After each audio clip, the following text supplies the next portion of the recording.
pushing carbon P again. It is. Let me get back to the editor so I can see the actual fucking screen. I don't be. There we go. There we go. Oh man. What a week. What a week. No face diva fucking nation. What's happening, dog? Oh, we standing on motherfucking P. What's happening? What's happening? What's happening? What's happening, bro? We back this week to finish up. Not finish up. Shit, we still got a couple more pages to go, but doing verses 13 through 17 for the Advaita Makaranda, which means the nectar of the sweetness of non-duality. The sweetness of non-duality. This shit is like pure fucking honey, pure gold, pure beauty, and understanding a non-duality aspect of reality, which is what it is anyway. And we go through this by going through our everyday experiences, not by learning some higher super abstract and deep and very hard to go through steps to be able to realize it. We're basing this off our everyday experience. So today, normally y'all know I started at nighttime, 6-7 p.m. Not today. We're going a little bit earlier, well, a lot earlier than what we normally do. I'm gonna be busy tonight, so I said, fuck it, let me still deliver and still do what I need to do later on this evening. So we're gonna get into it today, man. Saja, peace in the Middle East. Man, I appreciate you, No Face Divination, for always showing up. I appreciate you. Thank you for being who you are. If you were not who you are, this would not interest you at all. Nothing about you will pull you towards this type of information that's been put out. So I got the utmost respect and love for y'all for showing up. As always, real shit. I see you as me, and I can't see you no other than me. That's really what this non-duality is showing. If you thinking anything other than the self is outwardly, then you are not on the stages of beginning to know thyself. That's the first. Well, that's the end. And that's the beauty about this Advaita, which remember Advaita just means non-dual in a Sanskrit or a Hindi language. That's it.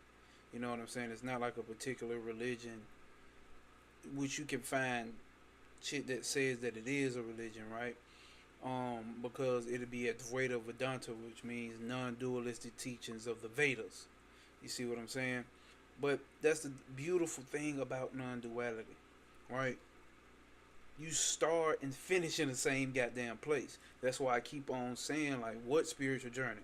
Once you get this understanding, you start and finish in the same damn place. You start asking who is the self, only to end up at realizing who is the self. So you start with the self and end with the self. Remember, the name of this game has always been Know Thyself. What journey? Where you going? What you doing? Who you with? Where you at? Who you with? Get crunk. Who you with? Get crunk. Who you with? Who you with? Who you with? For my older Southern folks, they know Lil John. That old Lil John. Before all that, yeah. Who you with? Who you with? Get crunk. Who you with? Tight shit. Well, yeah, man. We in today. I was letting the beat build up. Let folks like goddamn come in and understand that, hey, we getting started. But I know a lot of people expect it for it to start in the evening. So what I'm gonna do is I'm gonna go ahead and hop into it, y'all. Give me 1 second. Make sure we live on IG. Make sure we are live on IG. God damn it. How do I do that? hate when I get to move and shit and fucking shit up. There you go. Yeah. Niggas always touching shit. Nigga always touching shit. Let me let people know we on YouTube.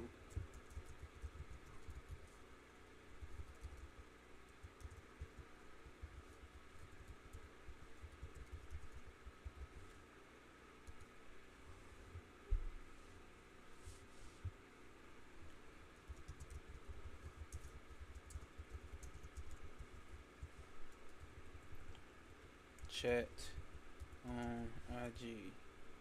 Can't see the chat on IG. So bring y'all ass over. I probably can if I look at it like that. I could have been did that. Just made like a little smaller screen. Like that, boom. See, but on IG you can barely, damn. I ain't know that. On IG you can barely see me. That's because I ain't got the dual camera mode set up. Let's see.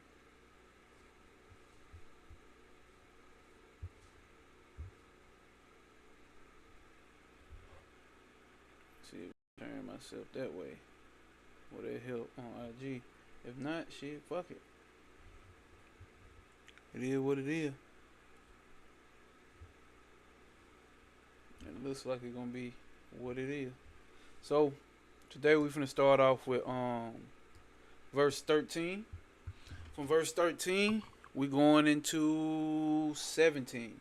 We're gonna end at verse 17. We do 4 verses. 4 verses. That's what we're here for, with the live commentary. Right? Get the live commentary, breakdown, questions asked, whatever if need be done, so shall it be done. Alright, let's see. Hopefully that's clear on the screen. Let me see. Look like the camera didn't froze. Hold up. Hold up. Let me get this shit out the way.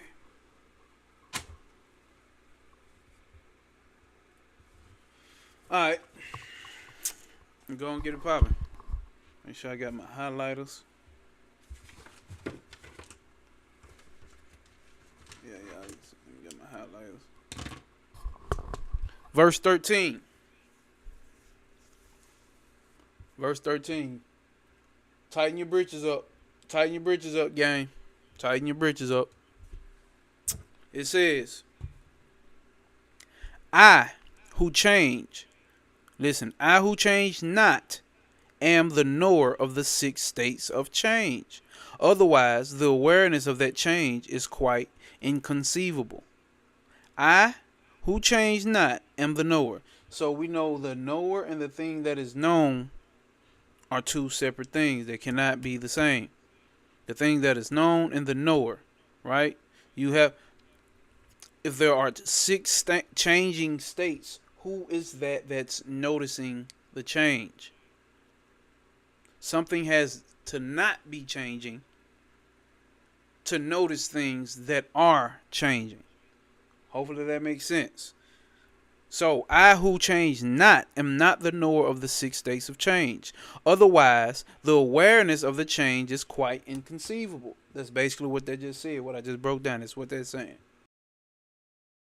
Conceive change unless you are not changing. And that's what this non-duality is getting you to recognize yourself with. We know the mind change. We know the body change. We know the thoughts change. Right? We know that. So we have to be the one who is the knower of those things. We have to be the one that is the pure awareness. So we're moving ourselves from calling ourselves the mind-body complex, or identifying with the mind-body complex. So let's go down. I who change not am the knower of the 6 states of change.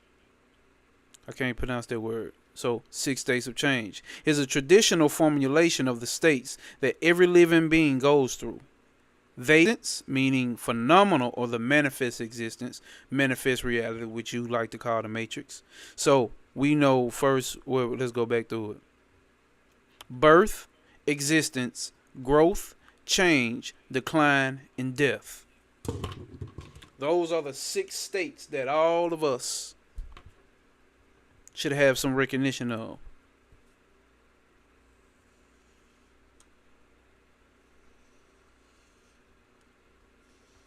But I, the eternal witness, who know these changes, cannot change.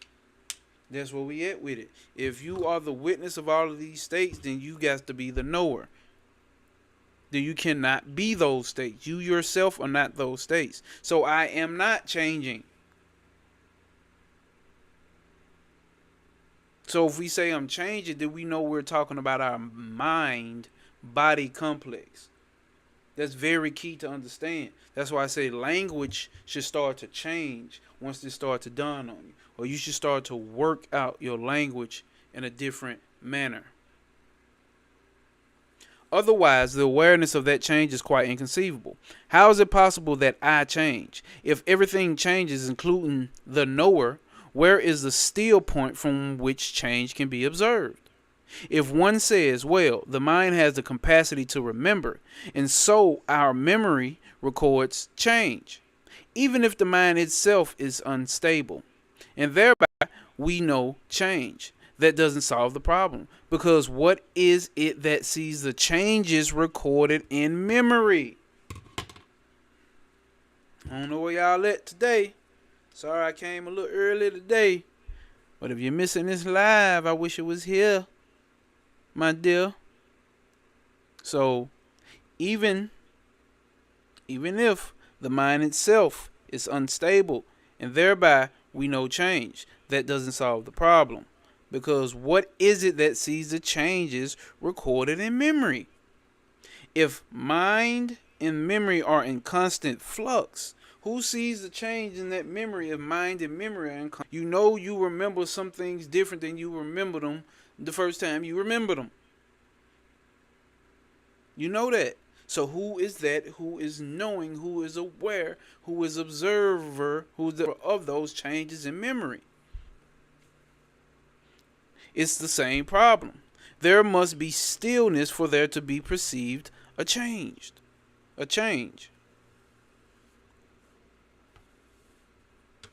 If one then says, well, the mind is less changeful than the sense world, and so its comparative stability allows us to perceive change.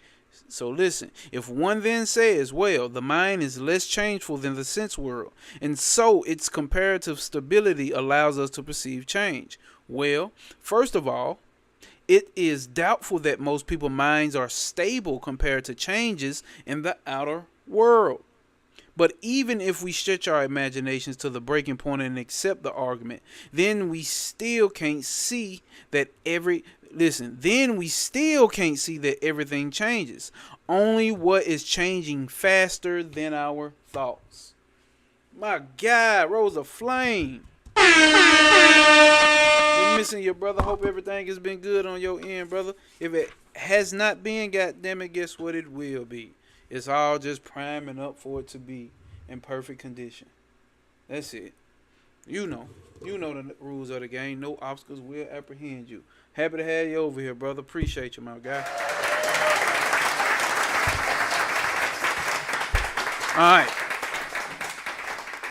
This was a critical problem in Buddhist philosophy. As Buddhists assert that everything changes, that there is nothing but change, there is no self that witnessed the change. From Buddhism, never satisfactory was a fact attested by the continual recognition by Buddhist philosophers that they had a major problem on their hand, and the continual tendency to try and find some way to solve it by allowing some sort of continuity somewhere. Read this? I don't think so. I think I hold up.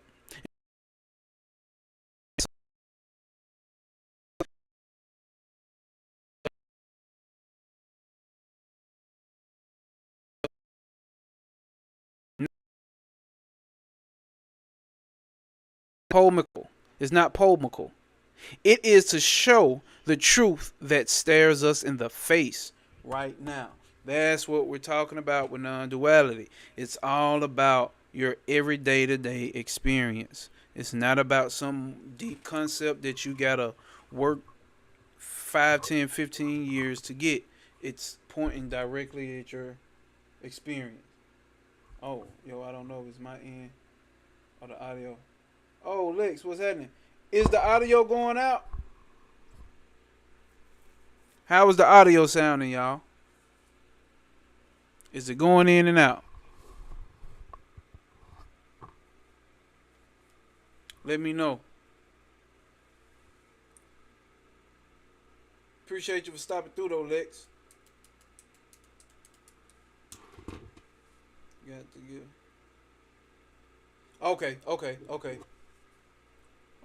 Got the gift of a funeral last month for my B-Day, so I've been busy with that. Okay. We'll be able to chop it up sooner or later, brother. We'll be able to chop it up sooner or later. We'll definitely be able to chop it up sooner or later, man. But still want to send some love and some power and some peace to you. Always love on this end, Rose the Flame. Know that. Okay. So it might be my shit do be going in and out though, y'all. It might do that. Okay, both of y'all getting that. T.O., what's happening? Standing on motherfucking P. We got the game showing.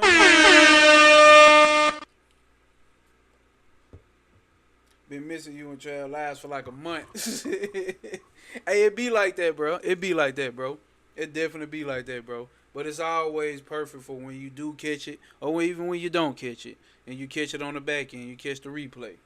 It's all good. Audio is pretty choppy, however, I can close the app and come back on. It's fine. Damn. I can't check it, y'all. Hold up. Let me check it on YouTube.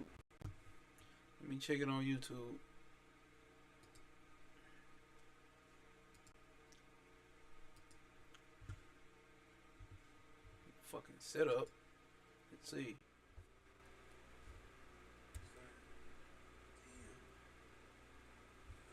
Yo.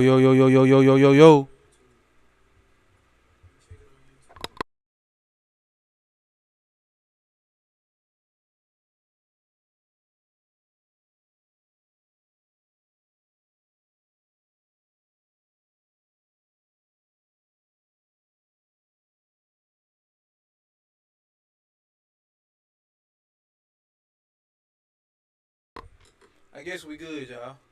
I don't know what it was though, but maybe just periodically do that type shit. So, oh yeah, hit the like on the video, y'all. Hit the like. You ain't hit the like button.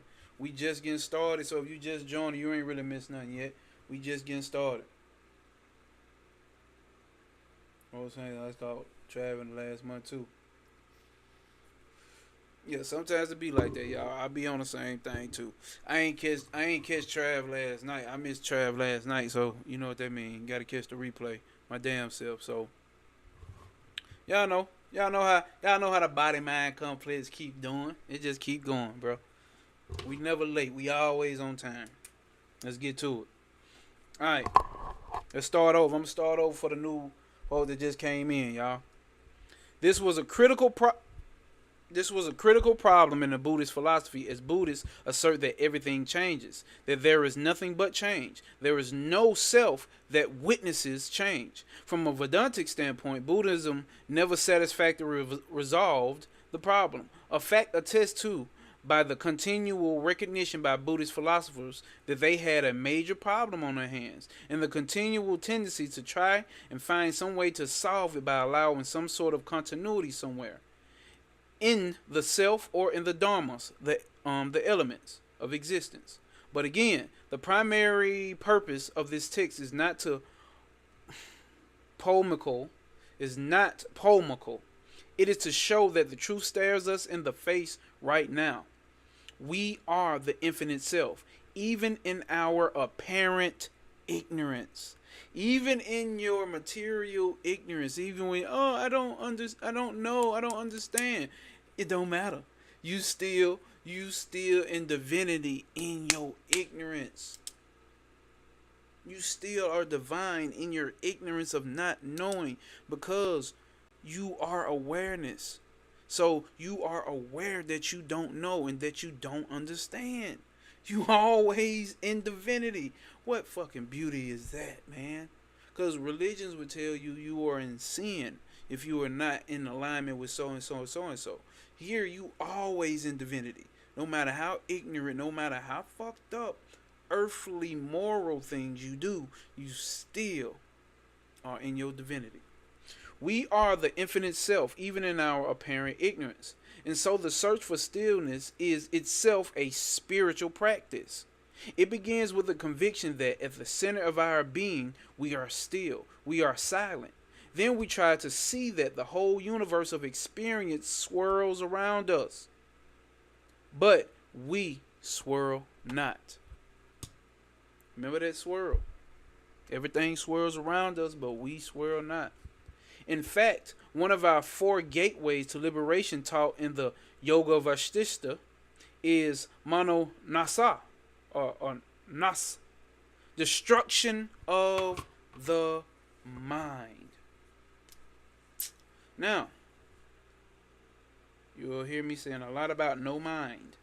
Not that I created it, not that I'm the cool guy who came up with something deep. That's the game here. No fucking mind. Because we heavy identify with the mind. You are not the body. You are not the mind. You got to remember. You got to know that. We got to know that. Got to know that. We are not the body. We are not the mind. And everything that you can ever know, any spiritual concept, any spirit, any God, any demon, any spiritual practice, all of that shit is factions of the mind, right? So they're talking about breaking down no mind, because once you break through the mind and understand the mind, then you understand that you are that stillness, that pure awareness, that pure consciousness. All right. And what is Manu Nasa? It is nothing but absolute stillness of the mind. The mind is nothing. Listen, the mind is nothing but activity. There isn't an organ called the mind which produces activity. Activity itself is the mind. You have to understand that. When we trying to get around our thoughts, when your thoughts coming up with fucked up thoughts, when your mind's coming up with fucked up thoughts, when you're trying to do a meditation to get to a still pointed mind, you have to understand, if you achieve that, you have to understand that ultimately you are going to come back to an active fucking mind. That's the nature of it. That's Prakriti. Your mind is nature. Your mind is the matrix. You're going to come back to a very activated mind. Get that understanding. Don't get that understanding. Realize it. Know it to be true. It's not because this book is saying it. You know this shit. Direct experience. The mind is nothing but activity. There isn't an organ called the mind which produces activity. Activity is the mind. When that stops, the mind has stopped and the self is revealed. As Sri Ramana Krishna used to say, the pure mind, pure buddhi, and pure Atman are the same. Buddhi, are the same.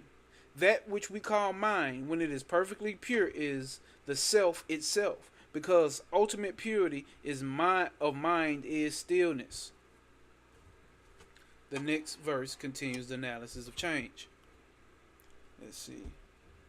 Got there. Alright. So, let me read the comments before I go. We got Zero, my Mexican hero, in the beard on. Let's see. I think we're all similar work ethic and can feel when we are slipping at times, but you get more and more of it. Facts. Yeah, that stillness is it. Here's a big trap. You gotta renounce the world and chase spirit. That you gotta be chasing instead of present. Damn, I totally fucked that one up. Hold up. Here is a big trap, fam. That you gotta renounce the world. Oh, you saying it's a trap that, okay, that it's a trick when you hear that you got to renounce the word and chase spirit. That you got to be chasing instead of present. Facts. Gotcha. Facts. Okay. Alright. We rolling. Let me get my water. Hold up, y'all. Let me get that water, dog.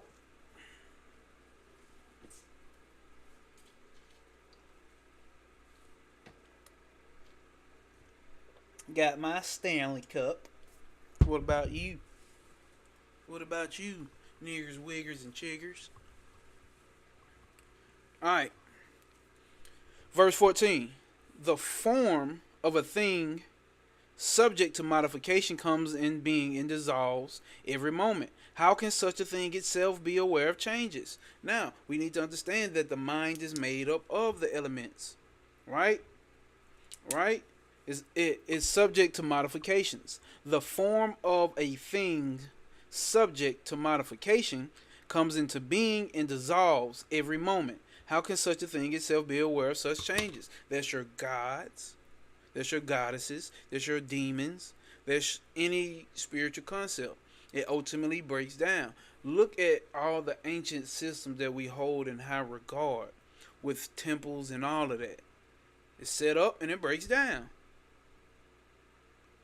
We take a pride of an ancient spiritual system that built this beautiful temple and the artistry of it and the lay of it, and it was centered on 3.14 Earth circumference, and it lines up with the star Sirius and lines up with Andromeda. Like,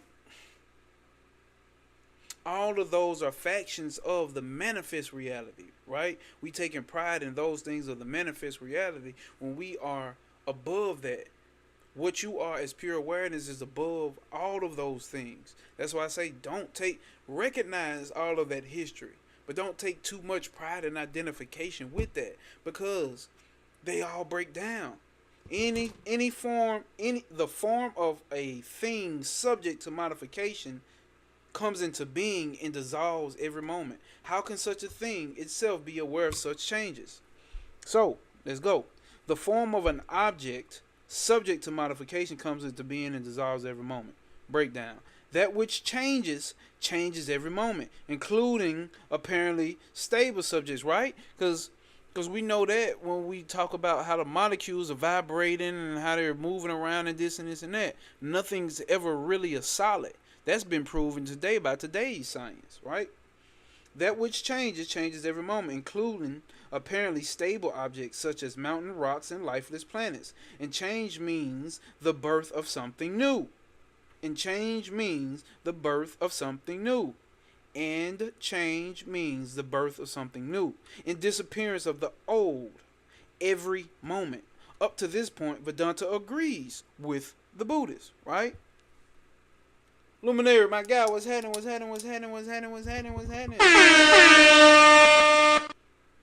Oh nah, Rosa Flame.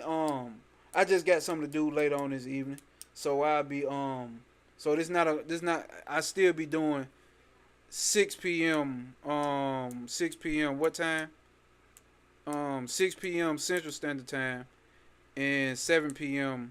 Eastern Standard Time. I still be doing that, but I got busy today. Got something to do later on, so I'm just doing it right for today to make sure that I still deliver what's supposed to be delivered, gang. The form of a no, we just read that. How can such a thing itself be aware of such changes? That which changes cannot witness change. Change can only be seen by that which endures. It is because consciousness is the steady light that illumines experience that we perceive change.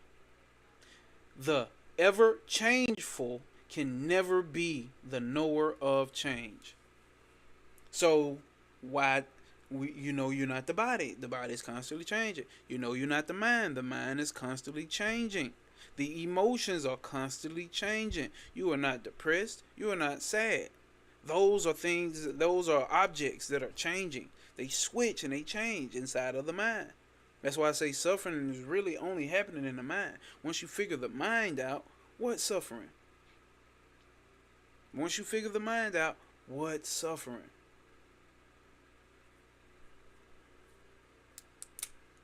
Gratitude, gratitude, illuminator. Gratitude is the attitude. The ever changeful can never be the knower of change. One might object that consciousness itself. One might change that consciousness itself is ever changing.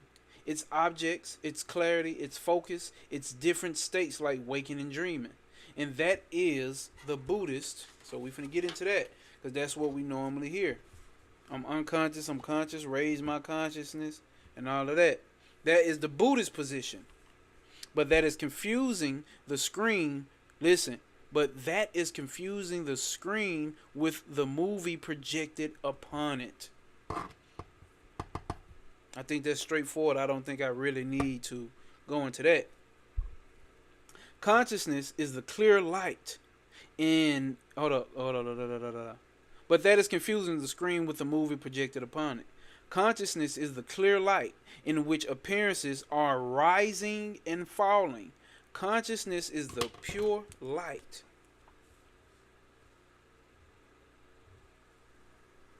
Is the pure light which appearances are rising and falling. As we mentioned earlier, most Buddhists say that there is nothing but change. There is no reason to poise an unchanging reality. And they give the example of the torch whirled around. They give the example of a torch whirled around and round. That gives the image of a circle. It isn't a real circle at all. Just the image of a circle on the retina caused by the torch's movement, point by point. Thus, there is no unchanging reality needed to perceive change. Change is self-explanatory. The idea of permanence is an illusion, as the circle of flame is an illusion. As a circle of flame is an illusion. But that doesn't hold up under examination for at least 3 reasons. Let's get into it. All right. Let's get into it. First, the retina is stable. Is stable relative. First, the retina is stable relative to the whirling torch, and therefore it can register the movement as a circle or a circle of flame. Just as a movie screen is stable relative to the projected images. You picking up what they putting down? Constantly changing. The constantly changing of a movie, and thus we can perceive it change. Thus we can perceive the changing scenes. But this leads us to a calculus of less and less changing phenomena, which allow us to perceive subtler and subtler changes. To perceive that everything changes, there must be an absolute still point. There has to be an absolute still point for you to be able to watch the movie. You have a projector in your home. If you have a TV in your home, the TV has to be fucking still.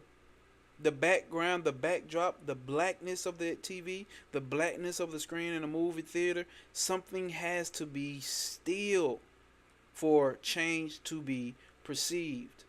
By that direct experience and understanding that you know what science has taught us is not all the way correct. Or even from the Buddhist standpoint. Second, we have both the sense of change in the sense of changelessness. Right? So you can sense when change is happening, and you also have the sense of no change. Alright? We can take one with the other. They arise in the mind together. Change. We can clearly see. We can clearly see change. But we have an intuition, and there go that intuition word, but we have an intuition of changelessness also. Where does that come from? We can't understand change without the what the fuck? Rose of Flame? What is this word, man? C-O-M. C-O-N. C-O-M. I-T-A-N-T. Let's see. Which you can use context clues and figure out what it means without the concomitant concomitant idea of change, without the perceivable idea of some shit like that. Let's see.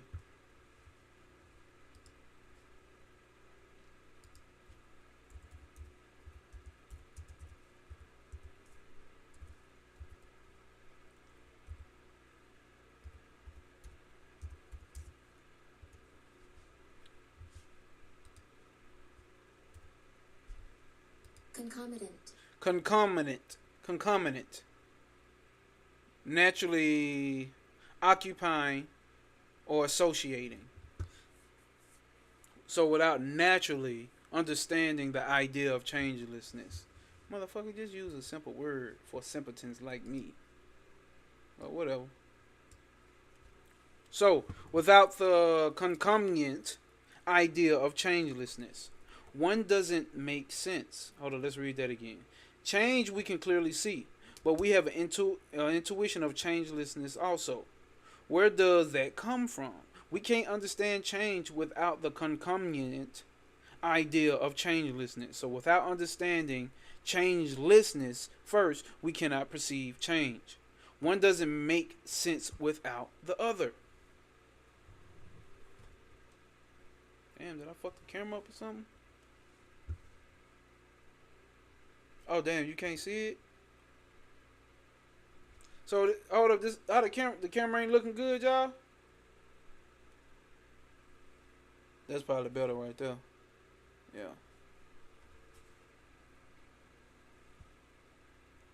Yeah, that's probably better. All right.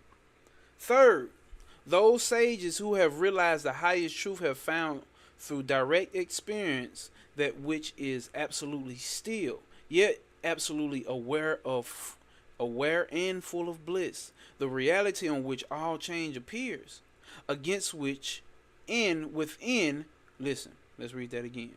Third, those sages who have realized the highest truth have found through direct experience that which is absolutely still, yet absolutely aware of and full of bliss, the reality on which all change appears, against which and within which it is known.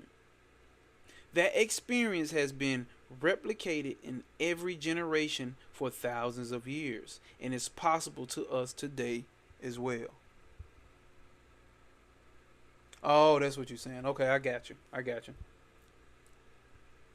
Some may object that such experience is outside the norm, unavailable to unavailable to most, and anecdotal, not proven scientifically. Yes, look at humanity as a whole. The occurrence of this experience is undoubtedly rare, but isn't the deep understanding of general and special relatively rare as well?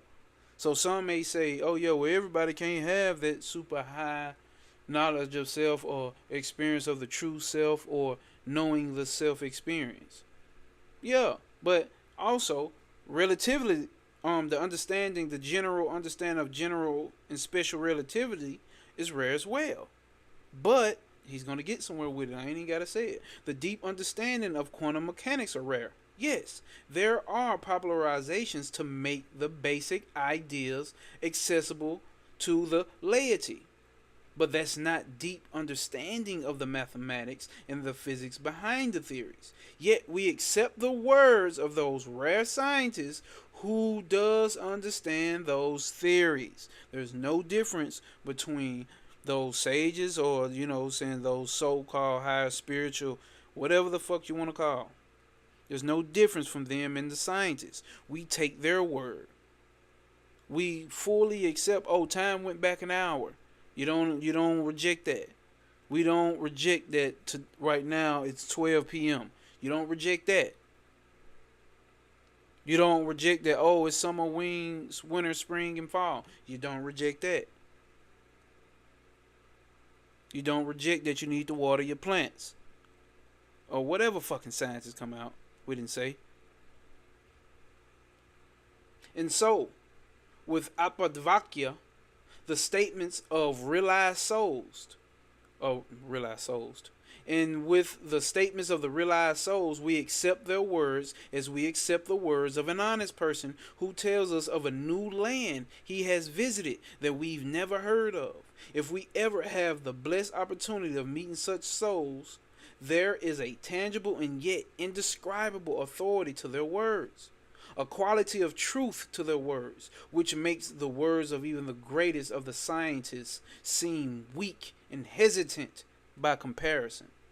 If we were the truth, if we hear the truth from them, it awakens our own intuitive feelings for the truth, because we have never completely forgotten it, even in our most degraded state. Thus, the very existence of pervasive change necessitates the changeless. Let's see. We have a Brian. Appreciate you for stopping by, Brian. Let's see what you said. Although it is heavily encoded with an early Christian veneer, the labor of Gabelia Irene reaches the same levels of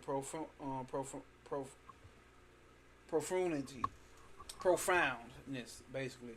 Just need to get some. Okay, I can't say these words.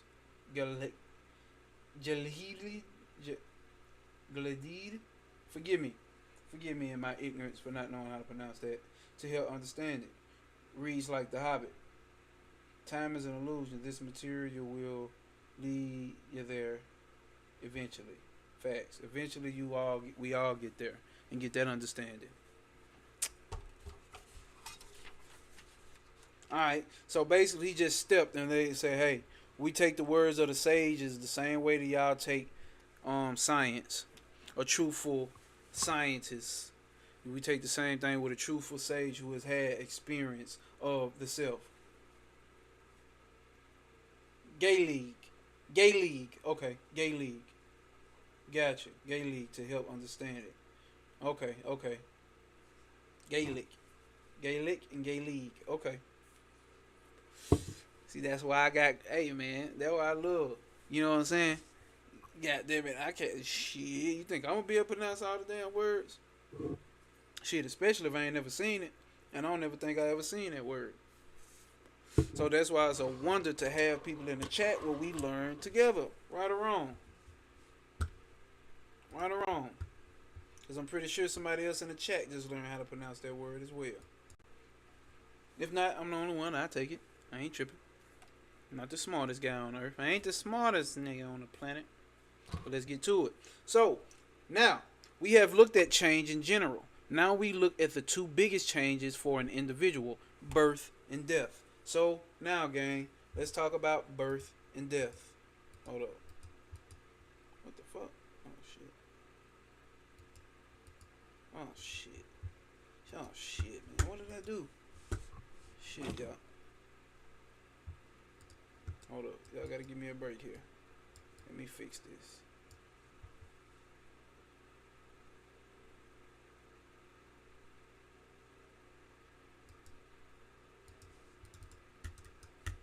It won't fucking stay still. My dragon just fell. Okay. Now, chat box. Let me move the chat box.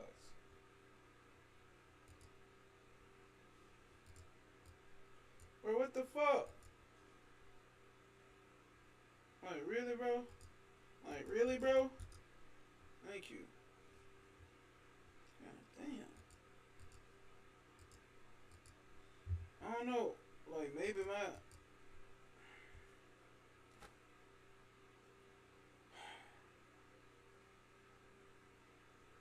Zero says it's a new word for me, too. I'm gonna just leave the fucking screen alone. Fuck it. Alright. We don't have to read that because they're gonna break it down right here. No one is able to see their own birth or death. We finna get into birth and death. You know, as occult motherfuckers, we like shit like this. Fascinated with death. I know I was, and is, and have been. No one is able to see their own birth or death. For birth is the non-existence. Listen. For birth is the non-existence at the last moment of the previous life. Birth is the non-existence at the last moment of the previous life. And death is the non-existence before the moment of the next life. Meditate on that. I'm going to read it one more time. No one is able to see their own birth or death. For birth is the non-existence. So when you come into, it's the non-existence of the last moment of the previous life. And death is the non-existent moment before the first moment of the next life. Okay, so do we see our own birth or death? Our own birth or our own death? No. Why not? 4. Birth is the non-existence of the last moment of the previous life. Birth brings us into a new life and ends a previous life. Not the previous early life, but the interim life between two earthly lives, which is also an embodied state. Though not in a physical body, as we know it is on this plane, the memories we have now are those which pertain to the present life. And as our birth is the end of the last life, the moment of birth is lost. Hold up. The memories we have now are those which pertain to this present life. And as our birth is the end of the last life, the moment of birth is lost to us. The moment of birth is lost to us. We cannot be born without letting go. Listen, we cannot be born without letting go, which here means forgetting the interim life. God damn it, it feels cricket to me. Which means the interim life. Just as we can't fall asleep without a period of forgetfulness. So before you go into your dream state, nobody remembers that in-between state. Think about that. When you, I know I don't. When you go into that dream state, you don't remember every little second before you go into the dream and the dream world is built up. You just spontaneously pop into the dream world. Same thing here. When you wake up, you spontaneously pop into this motherfucker. There has to be like a little period in between, which is a period of forgetfulness for the mind. Remember, we talking about the mind. We're not talking about consciousness. Consciousness don't forget shit. Ain't nothing to forget. Ain't nothing even to remember. The mind does the remembering. Consciousness is just watching and aware. It's not keeping a database. And death is the non-existence before the moment of the next life. Here also, death is the moment when life disappears, and then a new life appears. The transitional life between earthly lives. The transitional life between earthly lives. We cannot die without a moment of forgetfulness. Again, as we can't fall asleep without letting go, forgetting the waking state. Sanat Kumara says that, I can't pronounce that word. Hopefully you can read that word right there, y'all. A text found in the Mahabharata. Death is carelessness. One interpretation of these famous words is applicable here. It refers to the moment of forgetfulness that must come for an ordinary person to die, as stated above. All of this, however, is for the average person. A great soul dies in full consciousness. And some say that the avatar is born in full consciousness. Some say the avatar is born in full consciousness. So that would be your Jesuses. That would be your Sri Ramana Krishnas. You know what I'm saying? That would be your goddamn whatever, man. Your Krishnas. Whatever. Think of them. Let me know. Learning my forefathers' tongue has shown me the deep connection between our ancestral customs and myths, and that Shaivist, Tantric, Vedic, pre-Vedic origins in the Arctic shamanic peoples in the Neolithic. Okay, that's what's up. Who what would you say your what would be the terminology? What would be the common word for your ancestors? Cause you probably once you find out your ancestor's name and you know what I'm saying, you find out, oh, we pronounce it like this in English, but it was actually this. So what would be the common word that we could all recognize for your forefathers? Put us up on game, Brian. Um where are we at? Okay. The next verse is profound and profoundly interesting. Yet a simple truth. Yet a yes, yet as simple a truth can be. Let's read that again. Damn, y'all. The next verse is profound and profoundly interesting. Yet as simple a truth as can be. Even my ignorance shows that I am illumination itself. What we've been saying. Even in your ignorance, you still divine.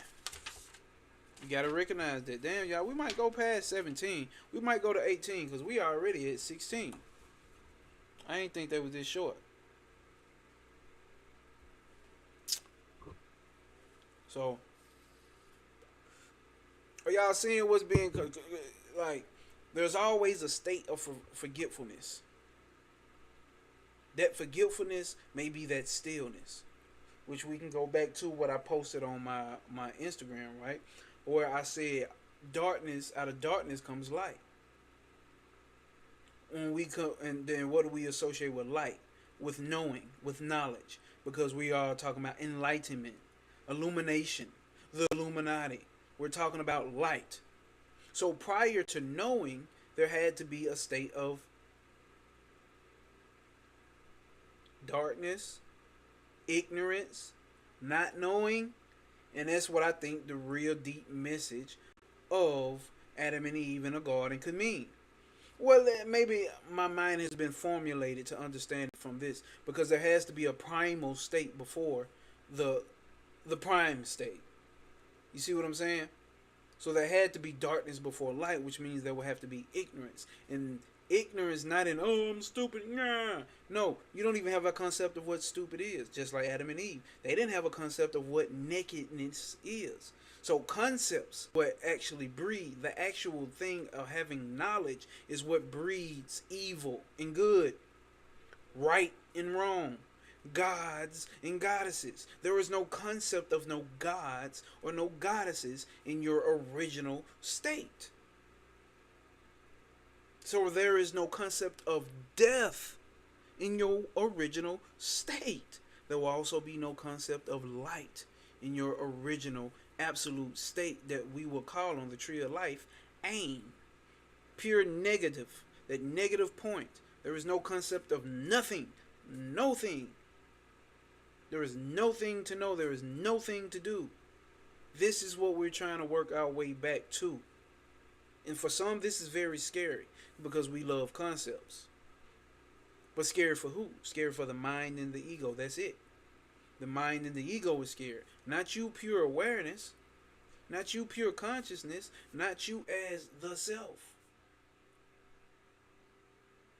Some people want to live forever on earth, which, hey, have fun with it. But that's not what it is. It's not happening. As you can see. So I would even say primal ignorance is the ultimate goal. To know nothing, no thing.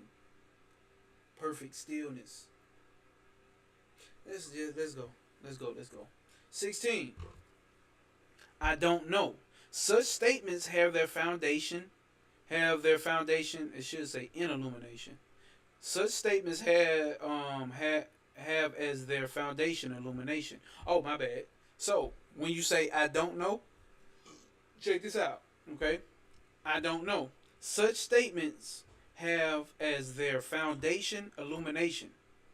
How then can ignorance affect the self luminous self. So even if you don't know this, even if you walking around and seeing ignorant people who don't know shit about gods and goddesses, and who don't know shit about what planet is in what planet, and what planet is in what Aquarius, they don't know shit about demons, gods, they don't know shit, but you know what I'm saying, whatever the fuck they know, they still are divine, niggas. Are you hearing that? They still are divine. God does not act like a human. They still divine. You can't take that away from them. You can't take that away from me. I can't take that away from you. You still are that divinity, the ultimate divinity. This is we're talking beyond gods. Now we're talking beyond goddesses. Beyond that.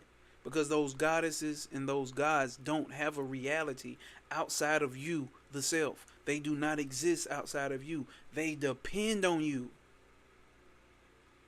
Gods and goddesses depend on you, not as the person, not as the mind, not as the body, not as the emotions, but as pure consciousness, self, the self.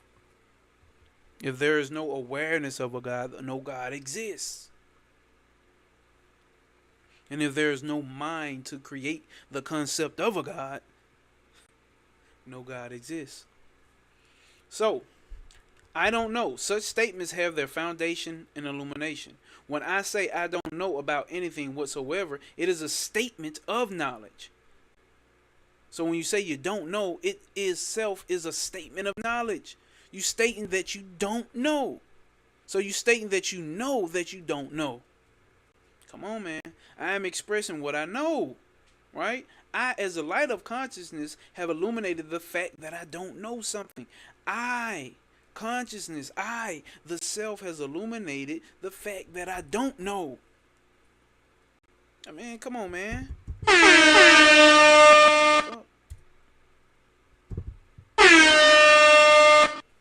You are always in your divinity. You are always in awareness. Your consciousness does not up and down and rise and you need to pull it up. No. You are always there, even in your ignorance.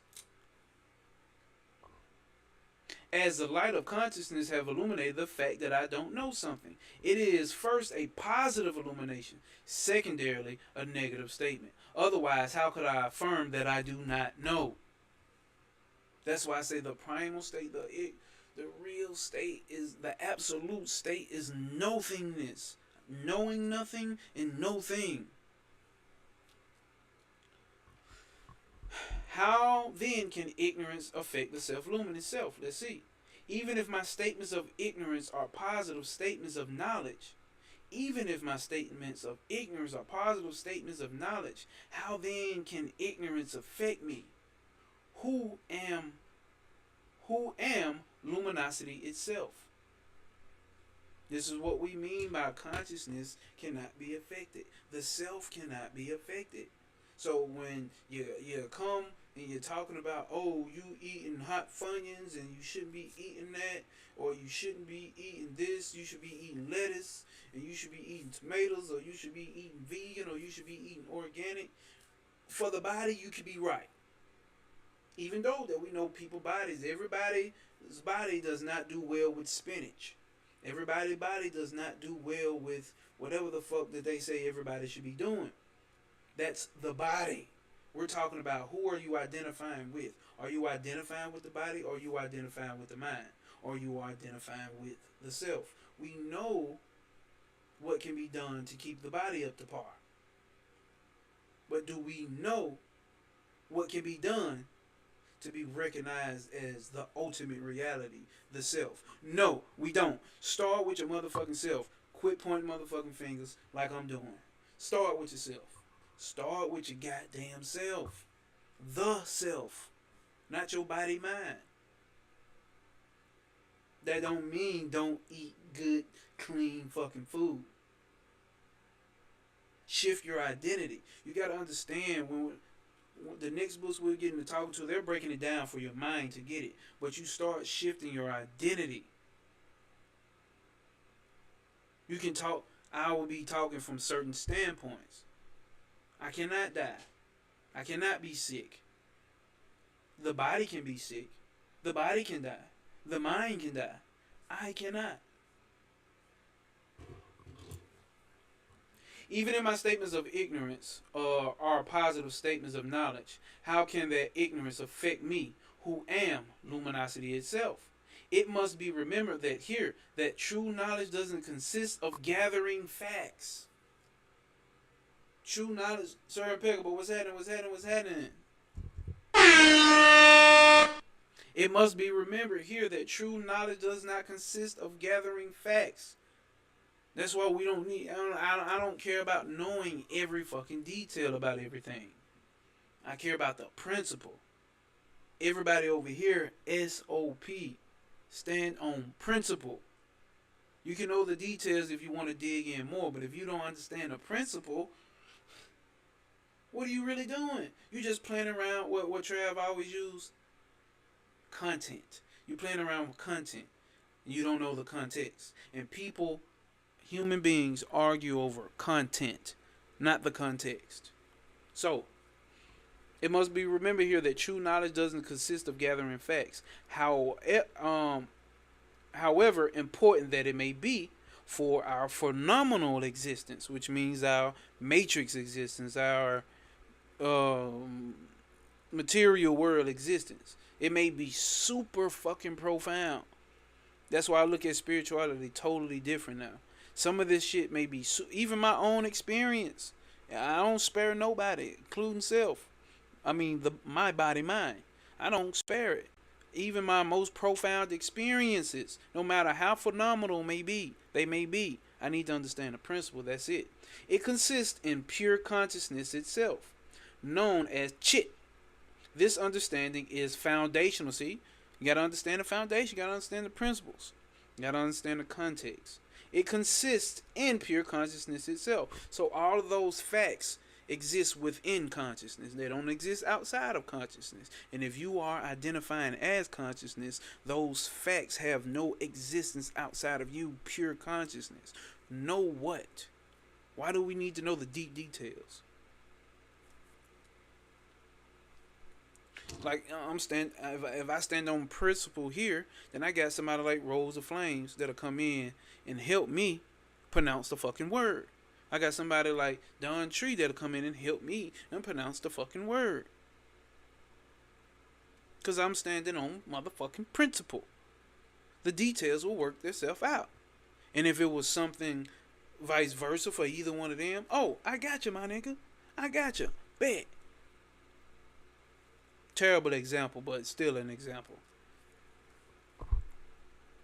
Referring back to the illustration of clay taking many forms, essential knowledge does not consist in knowing, having in mind every possible form that clay can take. Listen, referring back to the illustration of clay taking many forms, essential.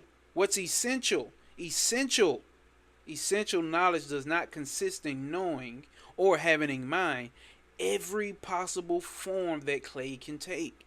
I don't need to know every fucking god and goddess. I know the principal foundations of these motherfuckers. So if you tell me about a goddess that I never heard of, you give me enough detailed information, I understand the principle. First of all, I understand the principle that it don't exist outside of consciousness, so I can completely fucking ignore it if I want to. But if I do care to know the deep details, you give me a little bit of information and I'll be able to line that motherfucker up, even with using the map of the tree of life, the Kabbalah, if I want to. You see what I'm saying? Using it, lining it up with the elementals, because nothing exists out of the 5 elements in manifest reality, because everything in manifest reality is a compound of elements. So I don't need to know all the fucking gods and goddesses and all the rituals that you do with these goddesses.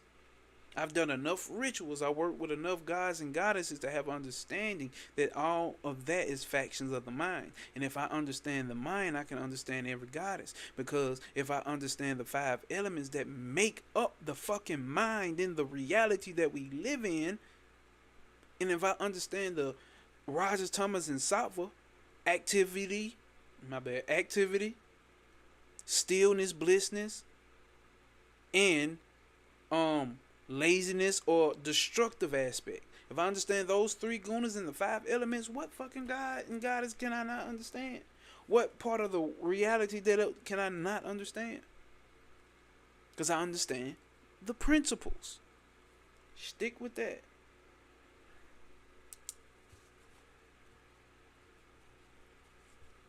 Stick with that, gang. Stand on principle. Get down or lay down.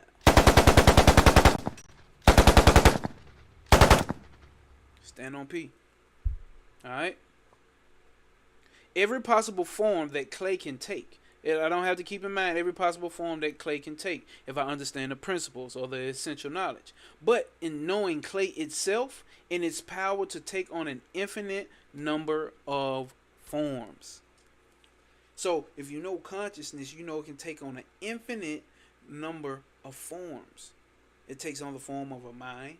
It takes on the form of the elements. It takes on the form, and if the mind and the elements create everything, what did I tell y'all? The Mandukya Upanishad. What is that one thing by knowing which all is known? If I know this one thing, how can I know everything? It's not about knowing it in detail. I don't need to know every form the clay takes on.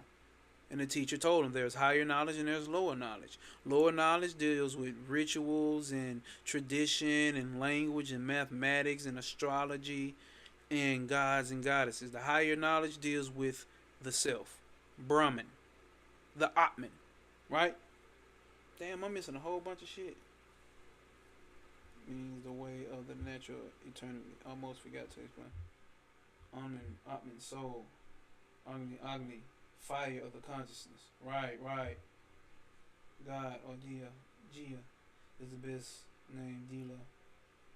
The one who shapes, paints, forges, plans. The shape right, or the man with the plan. The Tuta, tribe, is the fractals of the divine that shape the tuneful existence. Right? So, the next verse. In the next verse, however, the contradictory nature of our knowing and not knowing is emphasized. So we're about to get into the contradictory nature of our knowing and not knowing. We know even in acts of not knowing. We know even in the act of not knowing. And yet we don't know. Paradoxical reality, guys. Paradoxical reality. Alright? Paradoxical reality. Let's see here. Give me a second. Let's see here, guys and girls. Alright. Well, everybody's sticking around and locking in. So we good. So let's get back to it. Right, this back up. So, verse 17. Even so, this mysterious life without inquiry. Even so, this mysterious life without inquiry, like a mist, shines within the space of consciousness into the rising of the sun of inquiry. What does this mean? Yeah, okay, so it breaks it down here. And yet, here we find ourselves. Even the statement, I don't know, is a statement of awareness, a statement of knowledge, and yet it is an admission of ignorance. So, while you're admitting your ignorance of not knowing, you are still admitting that you are knowledge. You are the knower itself. You are knowledge. We are in this strange land of half light, half truth, half perception, a confusing land of mist, of fog, of twilight, where nothing can be seen clearly. Remember, in the 7 laws of Tahuti, or the 7 universal principles, all truths are but half truths. So, even when I say I don't know, I do know. When I say I don't know, I do know. Even in my ignorance, I am still divine. I am that divinity. I am knowledge itself when I am in the unknowing state. Please sit with that shit. Alright. And it is this that is known as Maya, capitalized in English to show that it is not just one thing among other things. not just a condition, a circumstance, or a state. Right? This is the power of Maya. What the fuck, y'all? Man. Weird ass shit. That's the power of Maya. That's the power of Maya. It is the primordial ignorance that is the source of all phenomena. Listen. Man, come on, man. It is the primordial, I fucked that up, ignorance that is the source of all phenomena, material, mental, emotional, even spiritual, short of this direct and full realization of the infinite self. Sachchidananda. Therefore, the self in association with Maya is also known as the Divine Mother, Shakti, Bhagavati,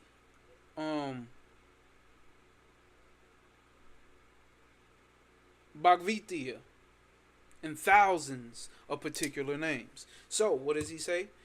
And therefore, the self in association with Maya, or consciousness in association with Maya, is also known as the Divine Mother, Shakti. Shakti. Let's see. Shakti. Oh, damn, it looks like I done read a lot of this shit. So, yeah, y'all, we're going to read to verse 18. Let's see. Maybe.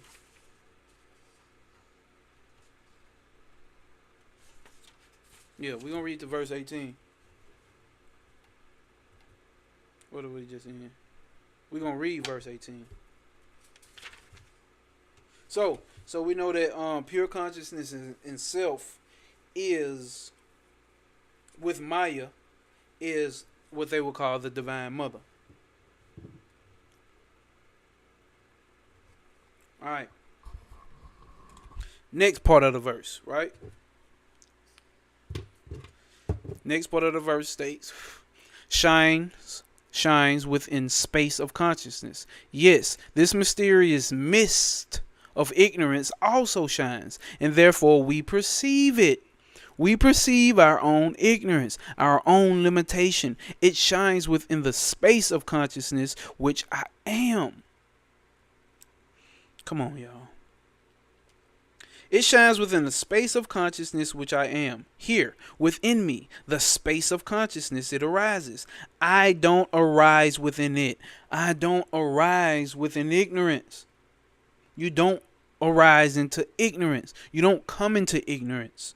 Ignorance comes in or shows up within you, pure self. And even then, it is illuminated by the self. So you are not ignorant. You are not depressed. You are not stressed. You are not in fear. Sit with that. It does not rise within. It is not the container. You are not contained within depression. You are not contained within fear. It is not the container, and I, the insignificant, contained. Damn. It is not the container, and I, the insignificant, contained. It, in the whole multiverse that it projects, arises within me. There's your multiverse. Not just because I've been saying it. It's here too. I didn't make it up. And the multiverses it projects arise within me. That's why I said nothing bigger than itself. There's nothing bigger. No matter what dimension you want to fucking go to, no matter what fucking space station, what side of the moon you want to go to, no matter what planet, heaven, hell, astral plane, etheric plane, goddamn it, causal plane, goddamn mental plane you want to go to, it all exists within self. It all appears within self. It's all an appearance. And you're like, damn, what do we do? Where do we go? What is this? Where is that? Can I do it? Hey, this is knowledge of self. We're talking about knowledge of self.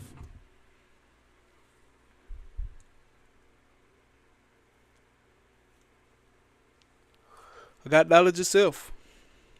Until the rising of the sun of inquiry. Let's get into that statement. When the sun of inquiry, let me say it like that. Inquiry begins to rise on the horizon, then I begin to find my way back to myself. We ran through the whole book of Who Am I, right? Ran through the whole book of Who Am I.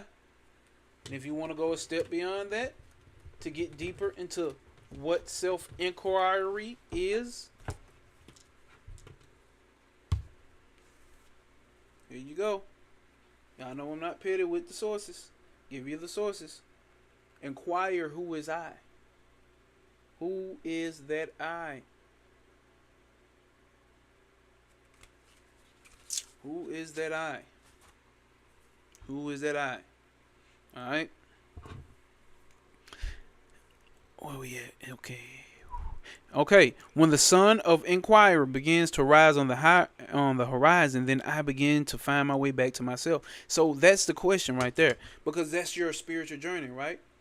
The so-called spiritual journey has not everybody. Listen, on everybody's spiritual journey, have you not questioned who am I? What am I? What is this place? What am I doing here? What is my purpose? What's this? That's the beginning of the spiritual journey. Do you know where you're going to end up at? Back at the same goddamn question. Who am I? Outside of all these gods, these goddesses, these heavens, these hells, these concepts, you're going to end right back at who am I? That's why the aim of the game has always been know thyself. Now that I'm here, I'm like, hey, why the fuck not start there? Why not fucking start there? That's why I say what spiritual journey? Because you start off asking who am I, then you go through witchcraft, you go through dark side, light side, you go through Egyptian shit, you go through Toltec, Mayan Americans, you go through whatever, you go through all these systems, and you're still gonna have to bring your ass right back where you started. The self. I'm talking what I know from experience and what I speak with other people and get an understanding of other people as well. So-called other people. Because it's only you, the self, that exists, projecting yourself as different people. So, then I began to find my way back to myself. And once it has fully arisen in full, warm light of the noonday sun will know that I am. Before the universe arose, before the universe arose, before the idea of God was born. I don't see nothing in the chat, so I guess everybody just listening. I am. Before the universe arose, before the idea of God was born. And I am after it disappears now and forever. Outside of time and space. Outside of time and space. Now and forever, outside of time and space. But outside of any dimension. Beyond limitation. Bliss itself. Perfection itself. Lacking nothing. Full of blessedness. Listen, we're giving you a description of you. If you didn't know who you were, here's your description. Empty of thingness. So no things. Empty of all things. Empty of things that wherein fullness and emptiness are poor, but attempts to express the inexpressible. I am that. Let's read that again. Who are you, my people, that are listening, that have been locked in, that have not left?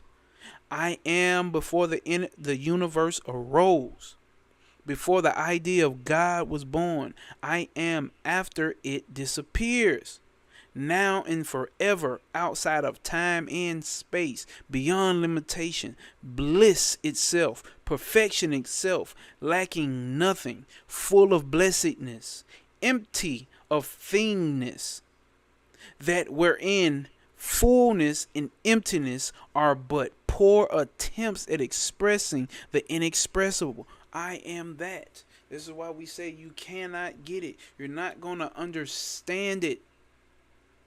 You are going to realize it and live it with your identification as all this what was just expressed. But even then, it tells you they are nothing but poor attempts to express the inexpressible. The Upanishads did the best job it can at expressing what is really inexpressible. That's why Sri Maharaj says all words are false. All words are false. Yes, even the words that I'm speaking here are false because words come out of sound. Sound come out of the akasha. If you know your top was shooty, if you know your top was akasha, is associated with sound. All words come out of what was not prior to consciousness. All words come out of manifest reality. A subtle level of manifest reality, but nonetheless. So even though these words are false, you can still use these words to point you to the direction. It's not giving you the direct thing that it is trying to point to. It's only pointing to it. Remember that.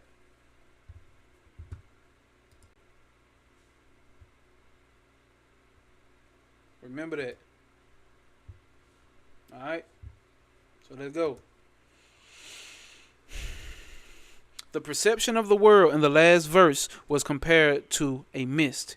Here it is compared to a dream, which is more the way that I like to look at this shit. I like to look at it as a dream. Now this verse is going to be a little bit longer.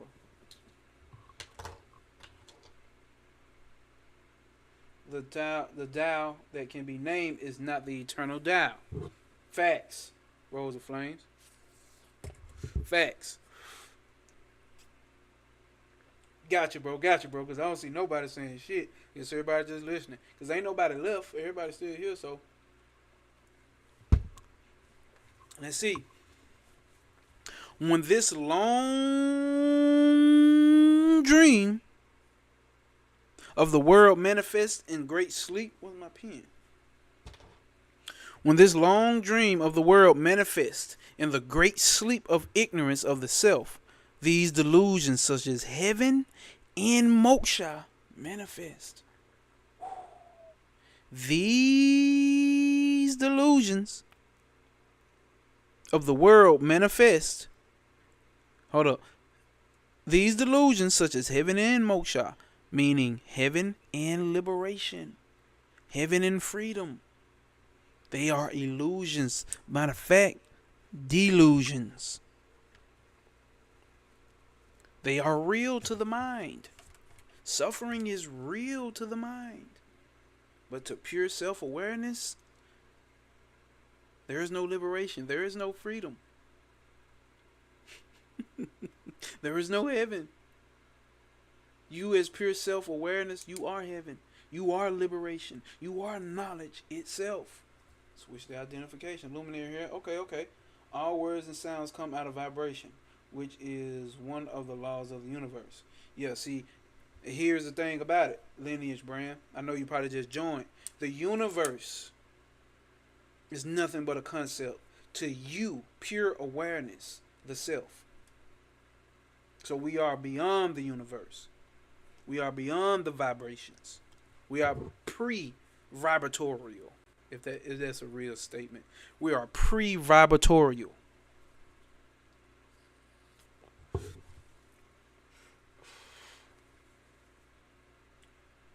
If no, it's not Noah. But no, okay. I'm sorry, Brian. You write in a way that's kind of hard for me to understand. In our myth, the divine, they pray with their hand god. Mutri is preceding nothing. In Caesar, many spellings. Okay, it's called the okay, my bad, Lineage Brand. I wasn't checking no shit like that. I just didn't know if you if this is something you've already been introduced to, or I didn't know if you were new over here or whatnot. Just making a statement just to point you back to that you are the self, and none of those exist outside of you, Lineage Brand. Sir Impeccable say we listening, bro. Let's go. So, freedom is an illusion. Heaven is an illusion. When this long-term dream of the world manifests in the great sleep of ignorance of the self, we've already seen that the main difference between the waking and dream state is that the waking state has continuity. We wake up back into the same waking state again and again. We wake back up into the same waking state again and again. That's why the text in the verse says, this long dream of the world. As our waking state has been compared to a dream, so our ignorance of the self, our basic metaphysical ignorance, has been compared to deep sleep. As we have seen, in deep sleep, we experience ignorance directly. I'm telling y'all, ignorance is the actual divinity. But anyway, that's another story. They may not say it here, but we'll get to that, because there's different levels of ignorance. Ignorance of the mind and no mind, which is there is no concept of ignorance itself. God damn. All truths are but half truths. All right. Let's look into this in more detail, right? Oh, my bad. Hold up. As we seen in deep sleep, we experience ignorance directly. I don't know anything. And it is ignorance that makes the waking and dreaming states possible. There has to be a state of not knowing before there can be a state of knowing. There has to be a state of darkness before there can be a state of light and a luminosity, of enlightenment. There has to be. So once we sit here and complain about people being ignorant and not knowing all the high spiritual shit that we know, they're where they're supposed to fucking be. Because there has to be a state of ignorance even in the mind before you can come into a level of knowing. If you're like, I just wish these stupid motherfuckers, people don't know shit. I wish people... That's what they're supposed to be. You were once there. Have some motherfucking grace, motherfucker. And it is ignorance that makes the waking and dreaming state possible. Let's look at this in a more detail. Like, stop fucking trying to chastise people. Like I said some fire shit the other day on goddamn Threads. How you can't be running around here talking about this is an illusion and then go chastise Christians about Jesus never existing, or chastise Muslims about Muhammad never existing. If this is a fucking illusion, you never existed. So of course Jesus never fucking existed. Of course Muhammad never existed. You never existed if you subscribe to this being an illusion. But the same people who call this shit an illusion be trying to live 200 goddamn years. Make it make sense, man. You're not really sitting with that knowledge. You're just repeating that knowledge. That has become a realization to me. I am walking along in the twilight. And here we go. Check this out. Your day-to-day, everyday experience. I am walking along in the twilight and see a stump, but there is not enough light to see it clearly and identify it. Depending upon my state of mind and my beliefs, I might take it to be a ghost, or a friend I was expecting to meet, or a threatening thief. Do you see how the mind does? What do we talk about? How the mind and the ego break shit down. Deletion, generalization. Deletion, generalization. What's the third one, y'all? Damn.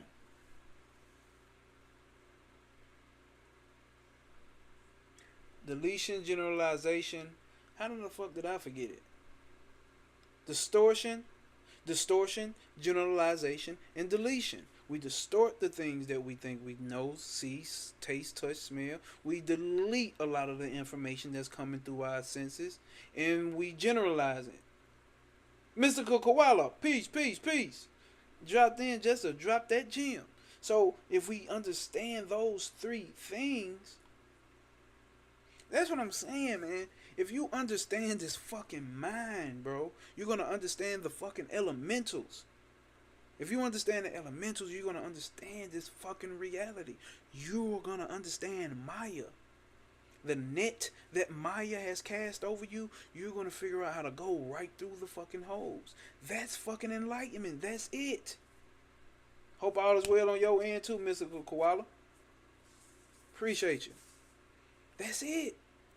It's not that fucking deep. It is, but it's so fucking simple. It's not that fucking easy, but it's so fucking simple. You see how we make wrong projections and shit, man, and clarifications of shit that we don't really have clarifications of because we have been flooded with so much fucking information.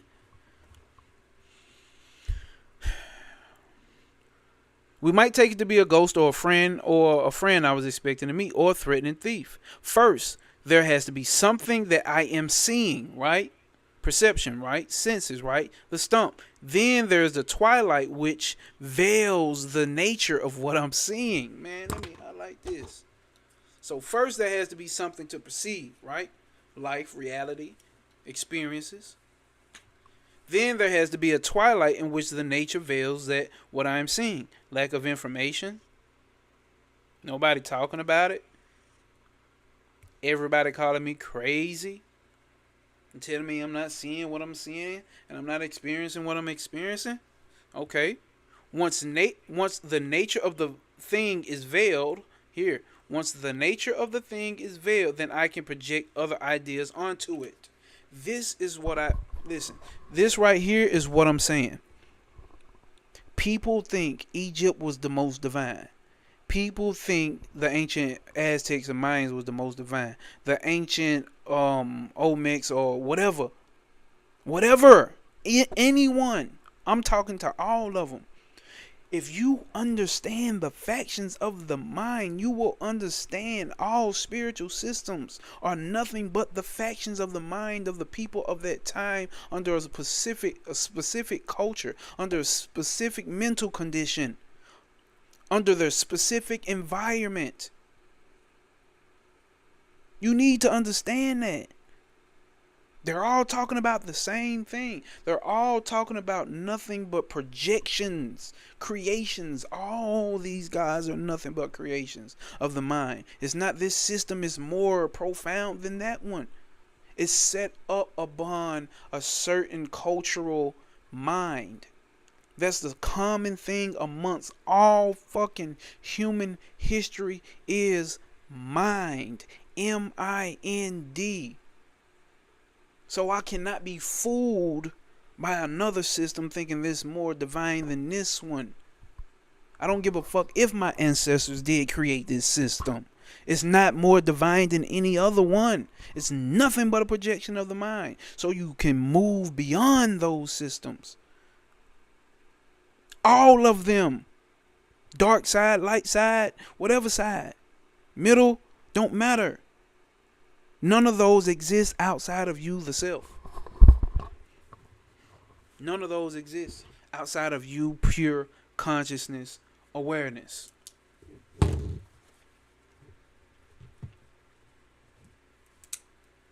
Hate me for it or love me for it. Don't matter. You still are the self, pure consciousness, awareness. Right, Sunshine Chick. I said Sunshine Chick. My bad, Sir Impeccable. And then what's happening, peace, Sunshine Chick. And what's happening, happy motherfucking Sunday. I'm having to tap back into you. I've been fucking around with this trade, Sunshine Chick. Tap back in with you. Okay. I'm in ID, light, fire, shadow, soul, consciousness, and ego. Okay, Brian. All is mine. Right. Y'all know what I like to say. All that can be known is the mind. All that can be known, in which we know things through our five senses, is all mind. Universe, dimensions, all that is mind. And remember, the mind is a creation.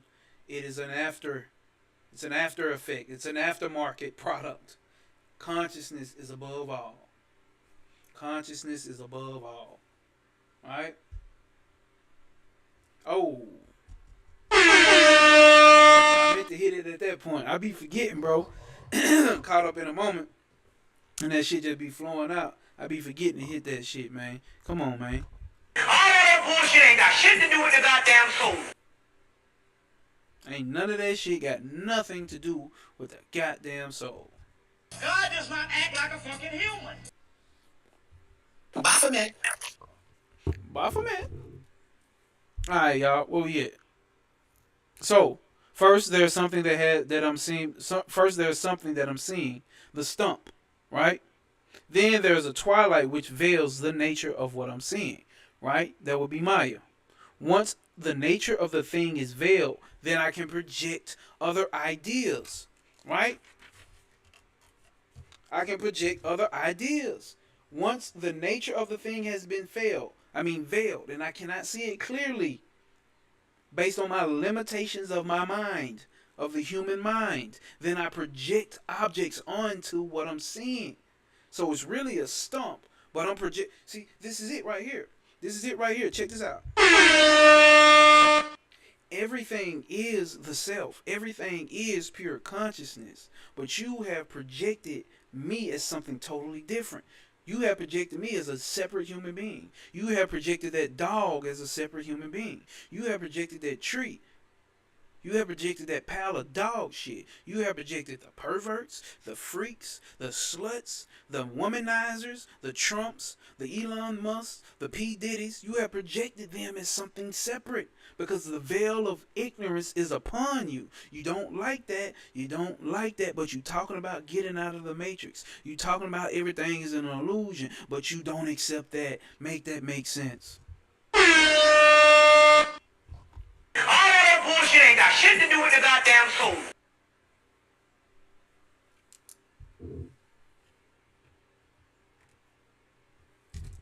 Shit. My bad, John. I'm just trying to say something, man. I'm just trying to tell you the truth. Truth don't give a fuck who tell it. Truth don't give a fuck who tell it. Who tell it. And I'm going to tell it. And they might not like me for telling it. It works well for me bouncing Celtic concepts of cousin materials to see how the spaghetti sticks on the wall. So to speak in the reincarnation of our ancestral ways. Now, facts. And like I was saying, like, I think you knew, Brian, so my thing is not against any of it. Like, I could never be against of it because ultimately it's still all pure consciousness. My thing is only, I would just say recognize what it is. Have recognition, because I still have recognition of so-called black history. You see what I'm saying? Or what my ancestors may have and may have not done. Still have recognition of it and still learn about it and still study it. But my identification doesn't lie there. That's all I'm saying. Me personally. Well, there is no me personally, but let's talk from the body-mind complex. Me personally. Oh yeah, and then I love shit like South Park. You know what I'm saying? I just watched the new. That's what I'm gonna watch later on tonight. I'll probably be busy, but I try to catch that new version of hopefully the third episode of the new season of South Park is out. I grew up watching shit like that, so I have a real fucked up dark sense of humor. Cartman was my favorite character. You know what I'm saying? Like, and I played around with, kids of the Jewish faith at school. We joked around with each other. Like, listen, with each other. White kids, very little Hispanic kids, but some. We played around with each other. We all grew up watching fucking South Park. We wasn't that sensitive. What the fuck am I talking about? But anyway, we wasn't that fucking sensitive back then. It's got very sensitive. So we project, based off of ignorance, objects onto the real thing, right? We give it a whole brand new nature. We project an object on, and it becomes a ghost, a friend, or a thief. If I see the stump clearly, I won't imagine something else in its place. And there is no question of projecting something onto what I do not see at all. So there has to be veiled perception for there to be projection of an error. So, do you get this? Of why the Matrix, like, I'm not mad at it. I'm not running from the Matrix. It's nothing, if I know it's nothing but me, the self, projected as different things, projected as the nigga who tried to rob me in 2008, projected as the woman who broke my heart a couple years ago, projected as the mama who whooped my ass, projected as a daddy who didn't take me to football practice, which I never played football, projected as that. So if I get to understanding, if I get to seeing through the illusion, what stress? What hard life? It's a fucking dream. It's a fucking movie. Who is doing anything wrong to me?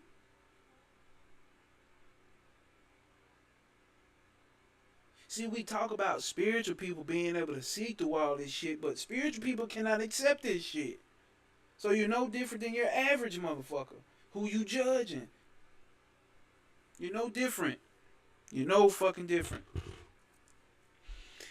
Then I want to imagine something else being in its place. And there's no question of projecting something onto what I don't see at all. So there has to be veiled perception for there to be projection of an error. Therefore, the Vedanta says that there are two powers of ignorance. The veiling power, I can't say that word, and the projecting power. In our illustration above, twilight is the veiling power, and our projecting power of the ghost or a friend or a thief onto the stump is an example of the projecting power. Right? Without the veiling power, there is no place for the projecting power. So without Maya, there is no way consciousness can project. Listen, there is no way that you, the self, pure awareness, can project a reality without Maya.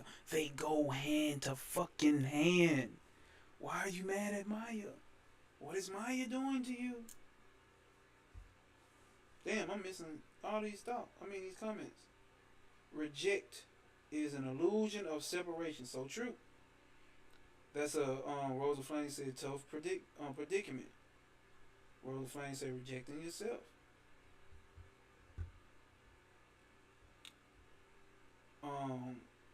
Zero said Cartman is so funny that episode when we introduced himself into Special Persons Olympics. Yeah, bro. They call themselves the Crips, bro. That shit was funny as hell, bro. Long live my nigga Truth, bro. Me and him used to, bro, we used to crack up watching that shit, bro. Call and talk shit. Fuck you. You're breaking my balls, Mike. You're breaking my balls. Like, Cartman, bro, dude fucked us up as a young childhood. But it was a, bro, I enjoyed it. Loved it. Still do to this day. Let's see. Sir Impeccable says, offer no resistance to this shit. Offer no resistance to this shit. Be unbothered, like, nearest. You know, I cannot say, Sri Maharaj's middle name, that part of his name. Can't say it. Clean to nothing. Facts. Yesterday, I was at mother's friend's birthday party and was so magical that feel 100% like a movie or dream. It's so true when you started realizing the P. Stand on P. We got real P pushes in here, man. We got real P pushes in here, man. And they standing on it. So, it says, I experienced the veiling power direct in deep sleep. That's the causal state. That's the causal plane. We want to go to the causal plane, deep sleep. Check this out, though. But anyway, that's another level. Never mind. I experienced the veiling power directly in deep sleep. I don't know anything. The self has been veiled. And yet, like the stump, the self is not completely veiled in deep sleep. Oh, I've highlighted this already. The self has been veiled, and yet, like the stump, the self is not completely veiled in deep sleep. In deep sleep, I am. I know that I am, and I am blissful, but not otherwise. Deep sleep is dark. That allows a projection of what is not the self unto the self. Let me pull out a piece of paper and show you. Even though I've already showed you in the Dark Veil Lifted video, let's see if I can show it again.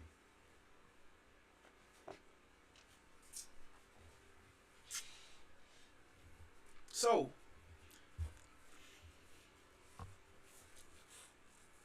there has to be this blank state. How can I draw this shit? There has to be this blank, ignorant state, this blank canvas. Right, fuck it. The paper. This is you. This is you. This is the mind in deep sleep. Empty. Here is consciousness up here. Here's consciousness up here.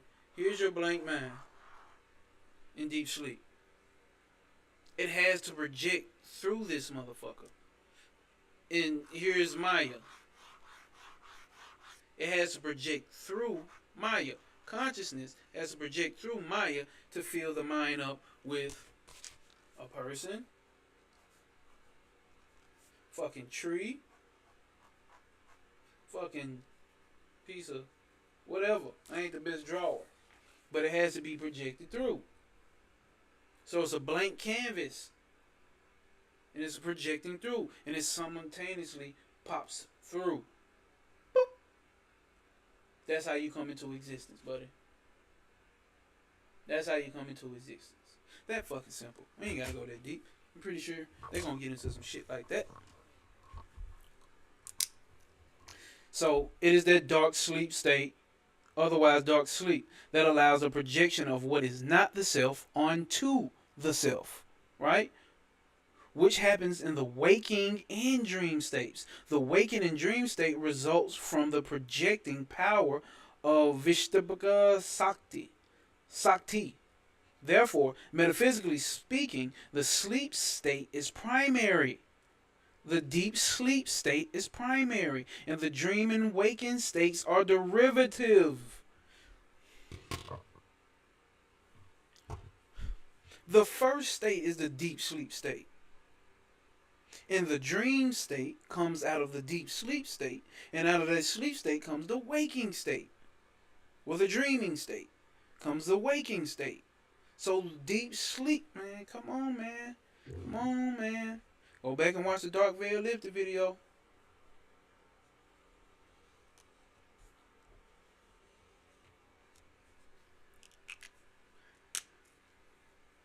Pragmatically, however, the waking state is primary because there we have agency and continuity. Alright? So that we can practice spiritual discipline. There is no spiritual evolution, no growth of any kind in deep sleep. And very rarely is there growth that comes in the dream state. Not for me. You know how nigga dreams be. But a lot of work get done in a dream state. But for some, none happens. It's very rare for a lot of people. Not that I'm fucking special, but some people literally just don't do that in a dream state. But it don't matter because everybody have deep sleep state, and that's where the real magic is happening. I'm not telling you you need to chase after deep sleep every goddamn night. We just recognizing what deep sleep is, right? There is no spiritual evolution, no growth of any kind in deep sleep. So, and if deep sleep is so-called from a body-mind level complex explaining, it's closer to pure consciousness. So what do you think pure consciousness is? There is no spiritual growth. There is no spiritual journey. There is no spiritual evolution. We're not evolving spiritually.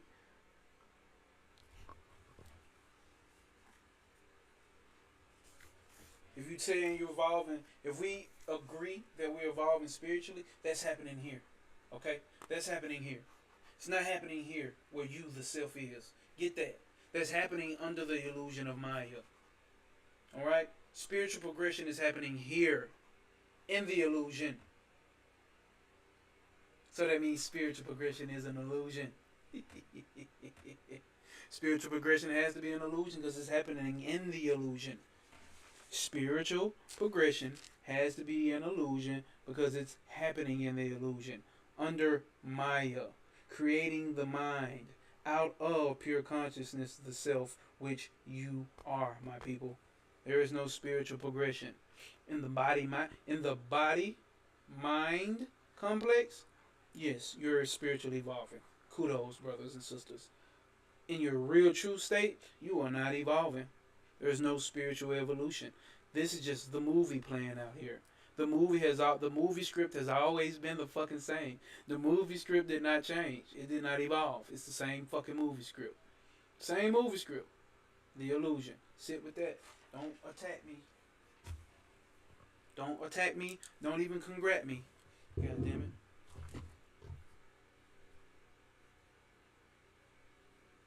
it. Let's see. Like pure consciousness and deep sleep. The pure black that is you that is really light projects itself into a prism, Maya, dream waking state, and give birth into colors, shapes, and experience and labels. Zero got it. Zero got it. And everything is for remembering this and realize it just like that, because we are the ultimate. Even before the start. Because we never start nor end. Zero, the Mexican hero. Hey, real shit, Sir Impeccable. That's why you start laughing, bro. Once you had a realization, y'all, it becomes funny. Life becomes fucking funny, hilarious, bro. Oh, you think you doing something, don't you? You ain't doing nothing, and nothing was never done. It's a fucking dream. Wake up. Alright? You know that. Yo. Oh. Y'all know they stole the whole woke word, so can't use the word woke no more. But awaken, my people will awaken. Therefore, however, the wakened state is primary because there we have agency and continuity.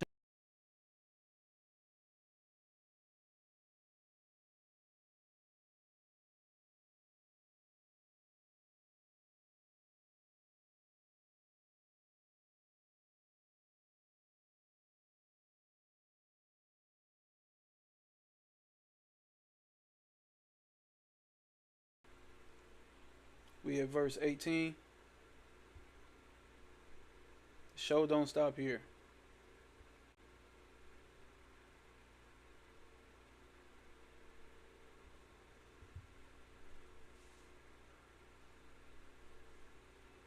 Where we at? I experienced it. There we go, right here. So check this out. Show don't stop here.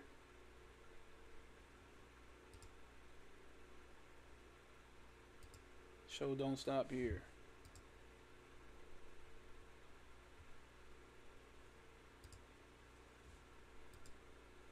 Boom. Show don't stop here. Y'all know we keep going. Show don't stop here. We at the end of verse 18 anyway. About done.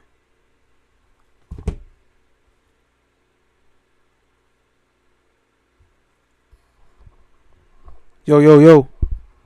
Can y'all hear me? Okay. So we good. We good. Alright, bet. So let's get back to it. We finna finish it up. Alright. So what do we finish up at pragmatically? However, the waking state is primary because there we have agency and continuity, so that we can practice spiritual discipline. There is no spiritual evolution, no growth of any kind in deep sleep, and very rarely is there any growth that comes in the dream state. It is the waking state, therefore, that serves as the field of growth, of intentional activity on the effort to wake from the dream life. It is said that if one can enter deep sleep state consciously, not by lapsing into forgetfulness, that becomes samadhi. What did I tell y'all? Samadhi is that highest state. Is the highest state of which where there are, like we had Nagesh come on here, or Kash come on here from India and speak as well, which I have studied and have heard of these different states of samadhi. Right, you got, I think the highest state is nirvakapa samadhi. I'm fucking the word up, but forgive me. But if one can constantly go into deep sleep, consciously and not lapping into forgetfulness state, that becomes samadhi. Not sleep, Because the difference between deep sleep and illumination is that in the one has lapsed into forgetfulness, and the other is one is fully awake, in the state beyond the mind and ego. And the mind dissolves into the self, not into causal ignorance. Therefore, some make practice of trying to remain conscious at the point between waking and sleep. However, there is some danger in the practice, as one can lose the ability to sleep, as happened to Swami Tarananda, the disciple of Sri Ramakrishna. So let that be a lesson to those who want to try to practice that. Alright? There you go. Nirvikalpa Samadhi. I can't. Nirvikalpa Samadhi. That's why I love y'all, bro. Fucking love y'all, man. Appreciate you, Zero. Okay? So, therefore, some try to make practice trying to remain conscious. Hold on, what the fuck? How did I underline that already? I guess it automatically. Therefore, some try to make practice of trying to remain conscious at the point between waking and deep sleep. However, there is... Oh, yeah. But that shit was just at the bottom of the other page. What the fuck? Okay, that's weird. Now it's at the top of this page. This shit... Alright, whatever. These delusions, such as heaven and moksha, manifest. So these delusions, such as heaven and liberation, manifest. If I am free, listen, if I am free, infinite, beyond manifestation, beyond time, beyond space, and beyond causation, if I'm beyond all of this shit, if I'm beyond all dimensions, beyond the mind, beyond the universe, in time and space, consciousness alone be my very nature. Then going to the heavens and hells is a delusion. The self neither comes nor goes, nor is it subject to any conditions except in the deluded imagination. And even moksha, aka liberation, spiritual enlightenment, is a delusion. For if I was never bound, then the question of attaining liberation is also a delusion. Yes, this is a very high standpoint, no doubt. But there are two ways in which it is useful to us sadhukas, aka spiritual seekers. Sit with that shit, gang. Sit with that shit, gang. Sit with that shit, gang. Rafe 636, what's happening? What's happening? We finna reload on that one, Luminary. We finna reload on that one, dawg. We gonna reload on that one. So, I'm gonna read that straight through, gang. And I'm gonna have to hit the motherfucking horn on that one. Listen, check this out. Rafe 636 just showed up you showed up at the end, but at the perfect ending, brother. Tell you that right now. It says, these delusions, such as heaven and moksha, manifest. Alright? So these manifestations of these illusionary concepts have come into being under Maya. And it says, if I am free, infinite, beyond manifestation, beyond time, space, and causation, consciousness alone be my very nature, and then going to heavens and hells is a delusion. The self neither comes nor goes, nor is it subject to any conditions except in this deluded imagination. And even moksha, aka liberation or spiritual enlightenment, itself is a delusion. For if I was never bound, then the question of attaining liberation is also an illusion. It's also a fucking illusion. Sit with that, gang. You know what? All that old bullshit ain't got shit to do with the goddamn soul. All that old concepts, ain't got shit to do with the soul, my friends. Got nothing to do with the soul. Come on, bro.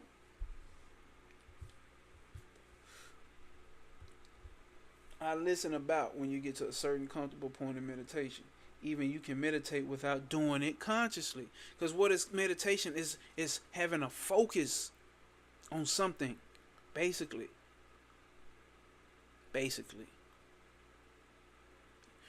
Reading is meditative. Listening to those gurus is meditation.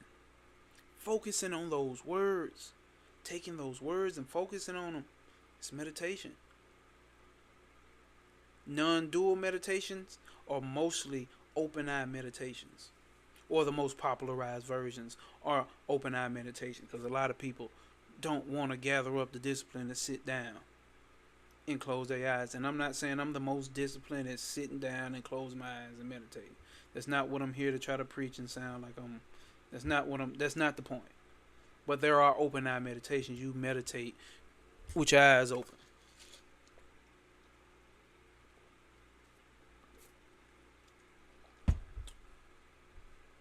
This live is meditation. Luminary said it. I ain't even have to say it. I can tell y'all I've been in a meditative state, because a lot of y'all hopping in the chat who been here the whole time and ain't even know y'all ass was here. Y'all was just listening. So let's go. Right?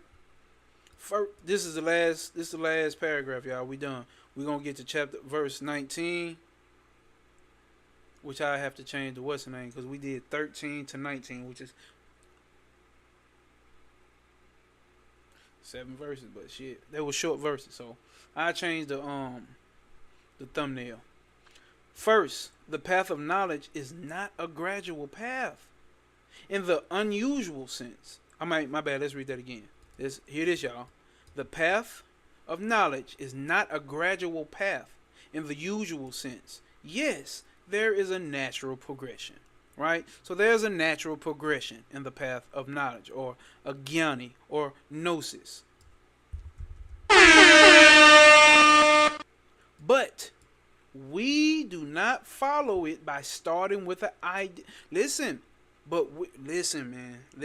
I don't even know what the fuck you finna say, but I just know. I feel it. Even in my ignorance, I'm still shining. But we do not follow it by starting with an idea that we are at the beginning and mustn't look ahead beyond our present capacity. That we must start with kindergarten and progress step by step. The path of knowledge does not look at it like that. That we progressing step by step from kindergarten moving on up. The path of jnana begins with a conviction that I am the self. That's it first, bro. You have to be convinced that I am the self. So the very beginning is the end, man. The beginning of the path is the end of the path. That's why I say you're not looking for a whole bunch of concepts, a whole bunch of guys, a whole bunch of rituals. You're not looking for that here. You're not doing that here on the path of knowledge. So the path of the jnani begins with conviction that I am the self, ever free, ever perfect, consciousness itself. We try to live in that conviction until the conviction gives way to reality. That's it. That's all you need to be doing, y'all. That's it. Live by that conviction. Keep putting yourself back into that observatory state and knowing that you are pure awareness, consciousness of the self. Ever free, ever perfect. So stop identifying with I am suffering. You are not. We try to think so much. Listen, we try to think so much of the roof of the building that the roof alone has reality. And the infrastructure disappears by the power of our conviction. That's what I'm saying. We have been identifying with the fucking house. We've been identifying with the floor. We've been identifying with the doors and windows.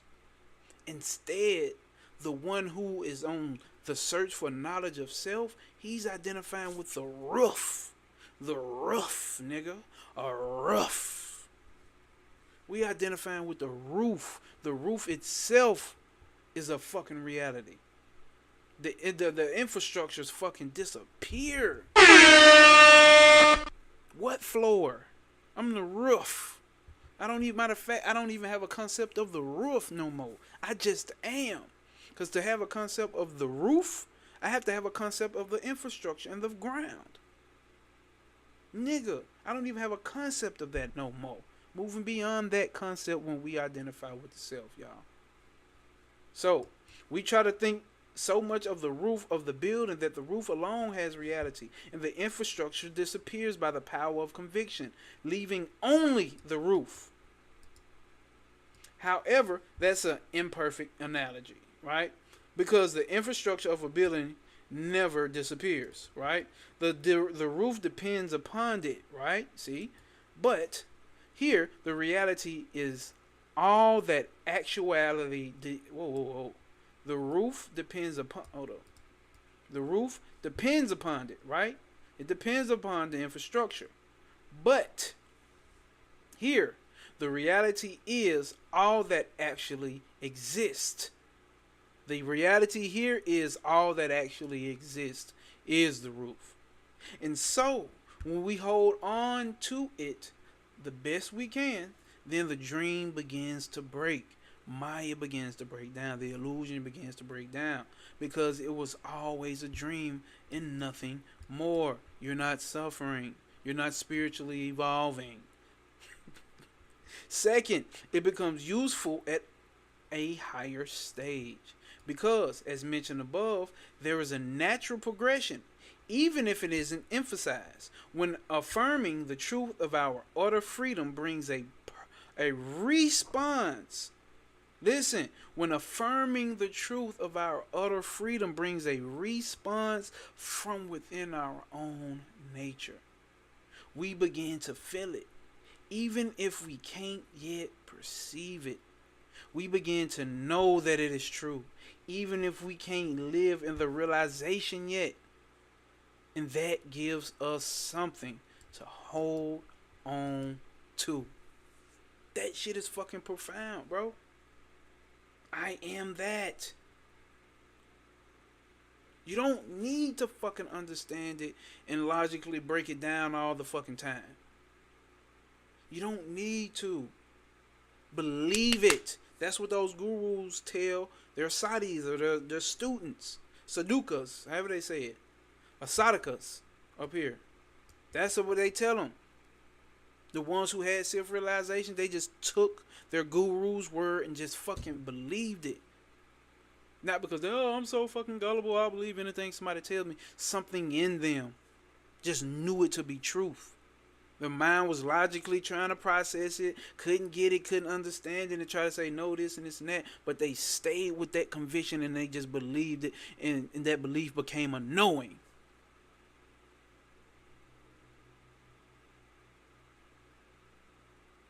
And realization happened for them.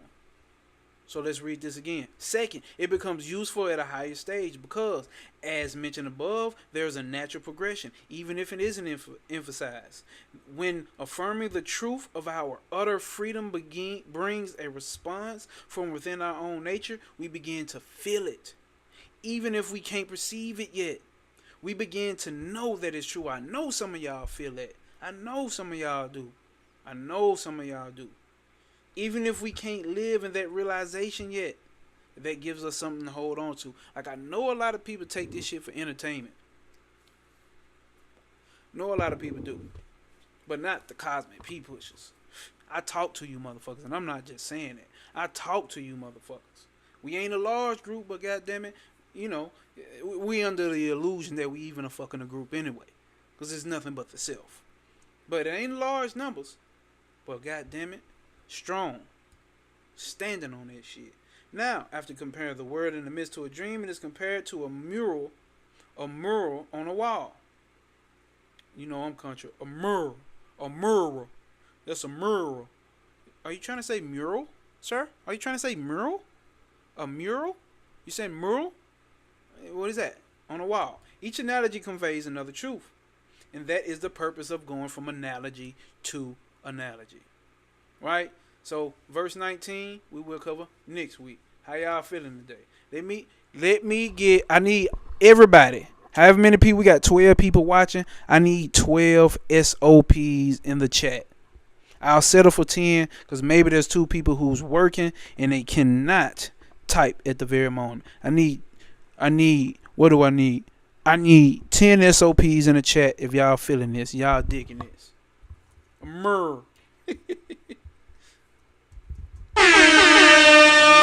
SOPs, or we putting that chop out. Let's get them SOPs in the chat. What's happening? I don't see nothing popping up in the chat. Where y'all at? It don't take that long to type 3 letters. Is y'all standing on principle or what?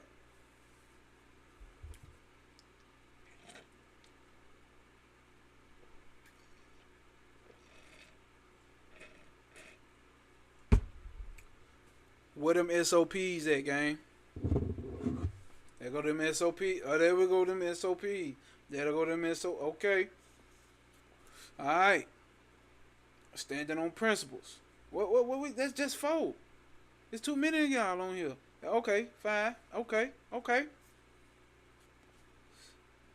What? We missing 5. Where my 5? Where my other 5? That's Smokey. There go my 6. Oh, there go my 7. Comment puzzle piece. Dog, I've been missing you the whole chat, dog. Where you been at, dog? What them? Oh, no, dog. What them other SOPs? All that bullshit ain't got shit to do with the goddamn soul.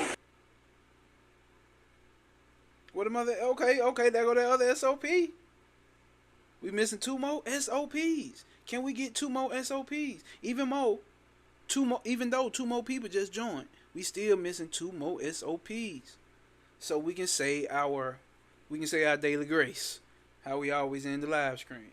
We missing 2 more. We can't get 2 more SOPs, standing on principles, standing on pure consciousness. Are you not recognizing yourself as pure? Are you not working towards recognizing yourself as pure consciousness? There go a motherfucking SOP. I need literally 1 more SOP. Who gonna break it? So we can pull this chop out. Come on, man. All that bullshit ain't got shit to do with the goddamn soul. You get this shit? Is y'all getting this shit? I need 1 more SOP. God damn. Can I get 1 more motherfucking SOP? And guess what? All y'all in the chat, and it's only 8 likes on the screen. Y'all ain't even hit the like button. Come on, gang. Y'all know how YouTube work. Come on, Sir Impeccable. You comment and put indeed. Come on, man. Put SOP, man. Put SOP, man. Because you the last one.